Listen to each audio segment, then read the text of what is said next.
Guys, I'm at Distant Fitness.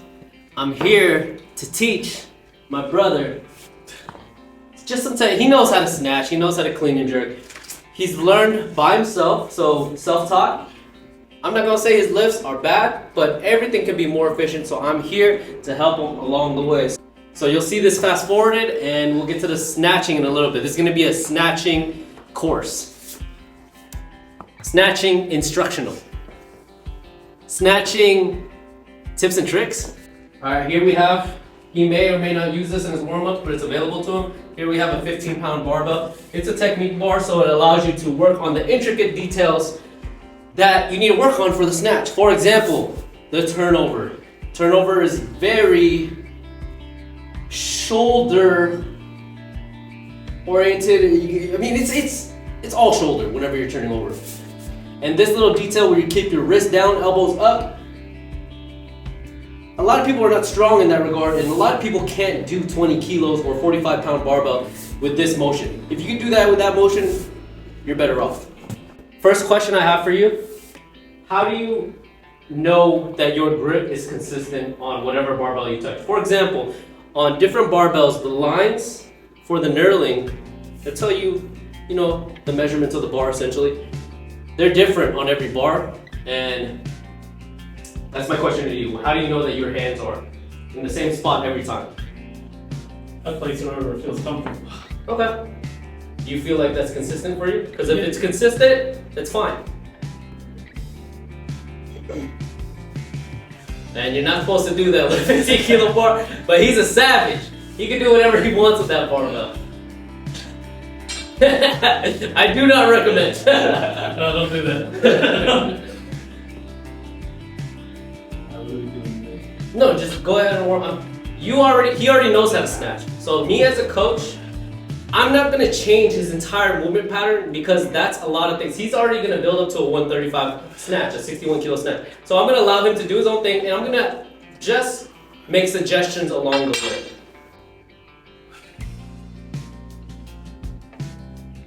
So right now he has a 45-pound barbell. And something that I want to see that he's already changing as he's continuing his warm-up.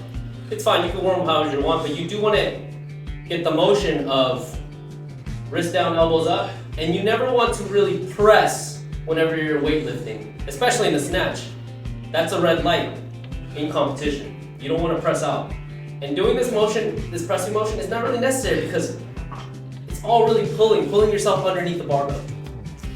Just a real quick thing that I would like you to do is something that I wasn't able to see, is the actual triple extension whenever you are snatching. You want to be able to actually get light on your feet and come off the ground. And then when you do that, let's turn over. I want to see if you can do that. If you need to work on the 15 first, you can, or the PVC pipe, because it's a different movement. But he's good. He can do the 45-pound bar. So basically what I'm asking is for you to triple extend and then turn over. A little bit better. This is what I want to see. Come off the ground, land in a lockout. Land in a lockout. Okay, so that it turned into a power snatch. That's great. So, what I want to really see, he's doing everything great. I want to see him land on straight legs. This might be jarring for some people, and you might have to catch it with a little bit of bend, but I'm basically asking you to catch that barbell as high as possible. So right now he's going to about there, which is a power snatch. What I really want to see is him catching it really high, almost straight legs, if not straight completely. That's good. He got really high on that one. He's going to be able to unlock more height on the barbell if he's able to incorporate that into his warm-ups. So as he was doing that, he was unlocking more height that he couldn't put on the barbell. If he can carry that into his later lifts, he's naturally going to pull higher, jump higher, and get underneath more weight. I don't even think I need to coach him anymore. I think he's done everything that he needs to do. But let's see how it turns out, because as you add more weight, your technique and your leverages changes a little bit, and you have to adjust to the weight.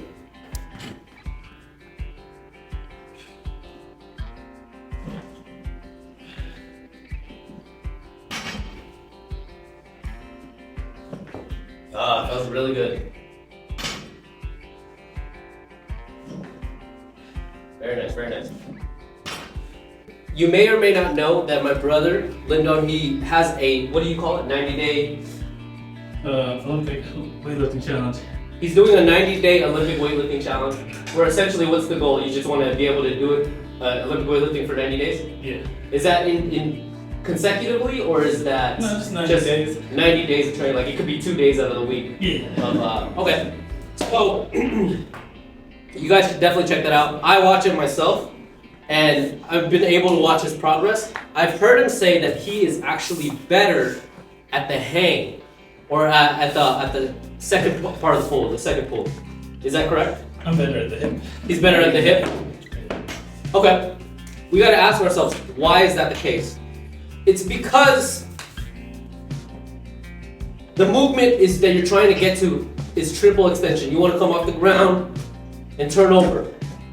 If all you're doing is that, starting from the hip, it becomes so much easier. The hard part about weightlifting is whenever you start from the floor, then you have to find positions to get into that triple extension position.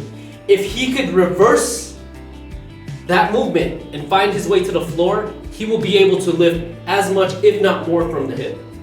Real quick, before you continue onto this weight, he increased it by 20 more pounds. Something that I noticed on the previous weight is that the initial start of the barbell, it was away from him a little bit. Even in a deadlift, we gotta get that bar right up close to us. So what I wanna see is that the bar is almost touching your body, if not actually touching your body the entire time. Because if I asked you to hold the weight all day, and I took two people, one person's holding it out here, and one person's holding it here, who's gonna have a harder time? The guy holding the weight out there. We want that weight always as close as possible. So that's the cue that I'm looking for right now. Close. All right. Usually the second rep is a little better. Let's see what it does. Much better.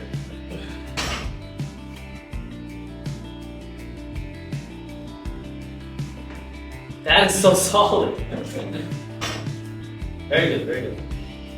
All right, so he added 20 more pounds, another 10-pound plate on each side. The two cues, or the two things that I wanted my brother to work on, was extending fully off the ground. I wanted to really see that triple extension, because it seemed as if your warm-ups are extremely important, and I can tell what inefficient movement patterns might occur based off your warm-up. So that, not that he was doing anything wrong, but what I want to see during the warm-up is that you actually extend off the ground, get light on your feet, so that you can get quick off that turnover. The moment that the whole system's off the ground, it's so much easier to turn over and you're lightning underneath the bar. That's the first thing. The second thing I told him was keep it close. Reason being, it's easier to and more efficient to lift any implement if it's closer to your body as opposed to carrying something out here. It's no different when you're snatching. You don't want to snatch like this. It's very difficult to do that at higher percentages. All right, right now, he's picking up a kettlebell with his foot. Can you tell the audience what that's assisting you with? I'm doing isometrics or joint health. Well, why is it important for you specifically to do things that help your joints? Because I hurt my knee before. You do these to have good knee health. Yeah. What kind of training do you do? Up my knees? What kind of training do you do? What's it called?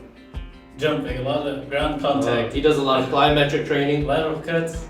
If you want to see some of his content where he's on the journey of dunking, this is the behind the scenes that he needs to do so that, do you feel like this is completely necessary? Oh yeah, for sure. Yeah. This will help you if you're feeling any joint pain. Of course, it might not be the answer and the solution to everything.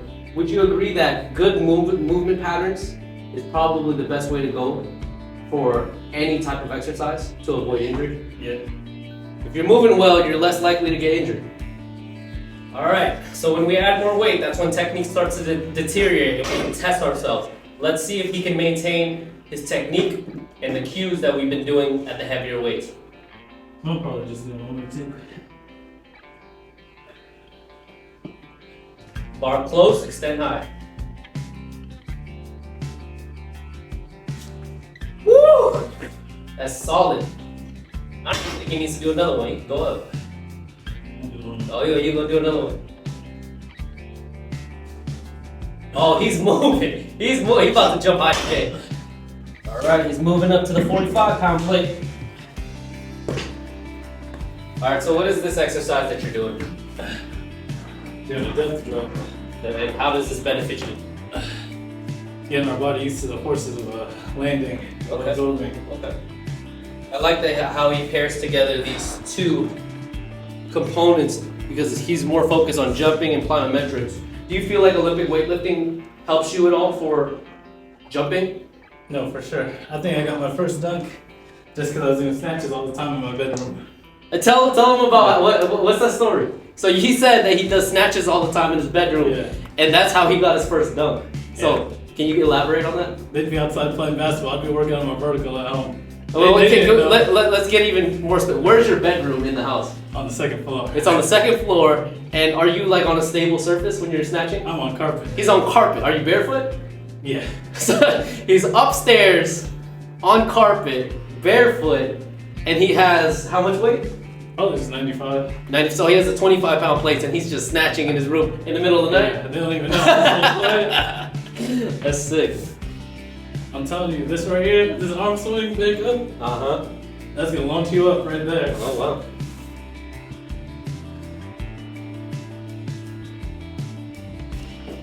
Wow. Very nice. Are you hook gripping? No. He's not even using the hook grip, guys. He's power snatching it. Now, where are you contacting the bar to your body? Is it high thigh? Is it hip? Like when it first touches?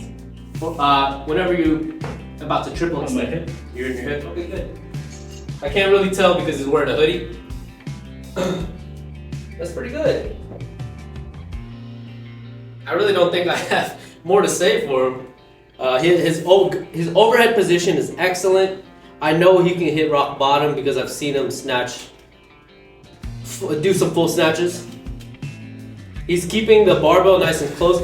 I'm not even mentioning any head position to him. He's naturally keeping his head up, so he's not having any issues overhead with the bar going back or forth. So it looks really good. It looks really good. Woo! One leg. The amount of force that you're absorbing at that height. If I tried to do that right now, my knee would explode.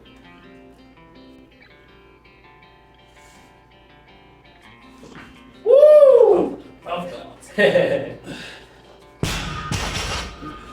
that might have been his last one. I'm gonna ask him straight up, and he can respond. What do you think happened? It was a good lift. It went over your head. You locked out, but you said you were off balance. Is that what you said? He said he was off balance. Can you tell us what you think the reason why? He got away from me. Okay. So he got away from you. How so? If you could demonstrate with the PVC pipe. Like, what do you think you did, and what do you think you could do to correct it? So we're here, right? No. My chest went forward. I think the bar went too back. He said his chest went forward or the bar went too back. Yeah. Too far back. What I'm going to tell you, because he might not be able to, you can see it if he looks at his video, he did jump back. Why does that happen? It could be for a number of reasons. A lot of the times, and I think this is what the case was for him, he had a really hard bar body contact, which sent the bar forward, and usually when the bar goes forward, your body goes back as both the systems hit each other. So now it's like a little bit unstable. He's like this way and trying to catch it. If he's able to just extend vertically, he's gonna catch it in the spots, in the right spot every time. As far as his lifting, it's very solid. He has good movement patterns, and I could tell that if he wanted to snatch 225 and up, it would be no problem. He's bigger than me. I can do 225. Should be no problem for him if he was really, really training it. Guys, tune in for more because we're gonna critique his clean and jerk next. So stay tuned for that. And if you liked all this content, you know what to do. Like, subscribe. What's your social media for them to? Lifting Linden. Is that? Look, It's Linden Cabin Talk now. Okay, it's just his name. Yeah. And I'll put that on the video in the description. And what do you do on your social media so that they... I jump and lift. And that's pretty much it for right now. Yeah. And this place that he's allowing us to be in at this hour, what is it called? Distant Fitness. It's my own gym. Come through whenever. It's like our hours from 8 to 10. Okay. On Saturdays, 8 to 7. And can you tell the audience why this gym is unique and one of a kind? Not even in Las Vegas, but most of the world. So every studio is private. You get your own room to work out in. You can film, do whatever. If you're an influencer, you record anything, this is the spot for you. If you're a personal trainer, you can come here with your client and what is just 1 hour. An hour 15 for $28. $28. That's ridiculous. Guys, thank you for watching. Catch you later.